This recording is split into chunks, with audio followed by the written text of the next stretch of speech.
பலருக்கும் பார்த்தோம் அப்படின்னா காலையில் எழுந்த உடனே வந்து அதிகமாக தும்மல் வருது, கண்ணு செவந்துடுது, அலர்ஜி ஆகுதுன்னு சொல்லுவாங்க. சிலர் மயக்கம் வர மாதிரி இருக்குது எழுந்தனா அப்படின்ற பிரச்சனை இருக்கும். ஒரு சிலருக்கு பார்த்தோம் அப்படின்னா காதில் இருந்து சீழ்வழியக்கூடிய பிரச்சனைகள் இருக்கும். ஒரு சிலருக்கு காது வலி திடீர்னு இருக்கும். இந்த மாதிரியான பல்வேறு பிரச்சனைகள் வந்து காது, மூக்கு, தொண்டை சம்மந்தப்பட்டு இருக்கும். இந்த காது, மூக்கு, தொண்டை சம்மந்தப்பட்ட பிரச்சனைகள் என்னென்ன பெரும்பாலும் ஏற்படக்கூடும், அதற்கான சிறப்பு சிகிச்சைகள் என்னென்ன இருக்குது, இதை பற்றியெல்லாம் இன்னைக்கு நம்ம விரிவாக பேச இருக்கிறோம். இதற்காக டாக்டர் காமாட்சி நினைவு மருத்துவமனையின் காது, மூக்கு, தொண்டை சிறப்பு அறுவை சிகிச்சை நிபுணரான டாக்டர் உதயகுமார் இருக்காங்க. பேசலாம். வணக்கம் டாக்டர். இன்னொரு முக்கியமான விஷயம் ENT சார்ந்து அப்படின்னா குரட்டை விடுதல் அப்படின்றது ஒரு பெரிய பிரச்சனையா? கண்டிப்பாக பெரிய பிரச்சனை. குரட்டை என்பது நம்ம கூட பக்கத்தில் யார் தூக்குறாங்க அவங்களுக்கு தான் பிரச்சனை. நம்மளை பொறுத்த வரைக்கும் குரட்டை என்பது வந்து டைரெக்டாக நமக்கு பிரச்சனை கிடையாது, இன்டைரக்டாக நிறைய விஷயங்களை அது காஸ் பண்ணும். பொதுவாக ஏன் ஏற்படுது குரட்டை? ஏன் குரட்டை வருதுன்னு நீங்கள் கேட்டீங்க. இப்போ அந்த காற்று உள்ளே போகணும். உள்ளே போகும்போது இப்போ நம்ம மூக்கு வழியாக சுவாசத்தை உள்ளே இழுக்கிறோம். ஸோ சுவாசம் உள்ளே போகிறது கீழே இறங்கி மூக்கு வழியாக உள்ளே போய் கீழே இறங்கி நுரையீரலுக்கு போகுது.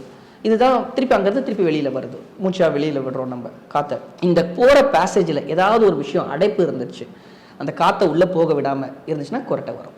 அது பேர் வந்து அப்ஸ்ட்ரக்டிவ் ஸ்லீப் ஆப்னியான்னு சொல்லுவாங்க. ஆப்னியான்னு ஒரு வார்த்தை இங்கே நான் இன்ட்ரடியூஸ் பண்ண வரேன். ஆப்னியா அப்படின்னா இந்த குரட்டைனால என்ன ஆகும்னா, நைட்டு நீங்கள் தூங்குவீங்க, நமக்கு தெரிஞ்சதெல்லாம் குரட்டை விடுறாரு, அந்த சவுண்டை மட்டும் தான் நம்ம சொல்லுவோம்.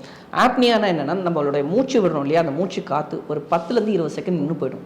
இமேஜின் பண்ண முடியுதா? நீங்கள் தூங்கும் போது ஒரு 10 செகண்ட் நம்ம மூச்சு நின்றுச்சுன்னா எப்படி இருக்கும்? அப்போ அந்த மூச்சு நிற்கும் போது ஆக்சிஜன் டீசாச்சுரேஷன் வந்துடும், ஆக்சிஜன் தேவையான அளவு இருக்காது. ஸோ இதுதான் ரொம்ப டேஞ்சர். ஆப்னியாங்கிறது தான் டேஞ்சர். இந்த நம்ம மூச்சு காற்று நிற்குது இல்லையா, இப்போ நீங்கள் ஒரு 10 மணிக்கு படுக்கிறீங்க, காலையில் ஒரு 5 மணிக்கு நீங்கள் எழுந்துக்கிற ஆளாக இருக்கிறீங்க அப்படின்னா 8 மணி நேரம் தூங்கியிருக்கீங்க, 7 மணி நேரம் தூங்கியிருக்கீங்க. அந்த 7 மணி நேரத்தில் எத்தனை வாட்டி ஆப்னியா வரலாம்? 10 செகண்ட் நீங்கள் நின்றுச்சுன்னா மூச்சு எப்படி நம்ம பாடி ஃபங்க்ஷன் ஆகும்? இந்த காற்று உள்ளே போகிறத தடுக்கிறது வந்து அப்ஸ்ட்ரக்டிவ் ஸ்லீப் ஆப்னியான்னு சொல்லுவாங்க. இது ஒரு விதமான குரட்டை பிரச்சனைக்கு. இன்னொன்று சென்ட்ரல் ஸ்லீப் ஆப்னியான்னு சொல்லுவாங்க. அதாவது மூளையிலேருந்து சில சிக்னல்ஸ் வரணும் நம்ம லங்ஸுக்கு. அந்த சிக்னல் சரியாக வரல அப்படின்னா மூச்சு விட முடியாமல் போயிடும். அது சென்ட்ரல் ஸ்லீப் ஆப்னியான்னு சொல்லுவாங்க. ரெண்டுமே கலவையாக ஒன்று வரும், காம்ப்ளெக்ஸ் ஸ்லீப் ஆப்னியான்னு சொல்லுவாங்க. ஸோ என்ன காரணங்கிறத பார்த்துட்டு நம்ம அதுக்கான ட்ரீட்மெண்ட்டை கரெக்டாக பண்ணணும்.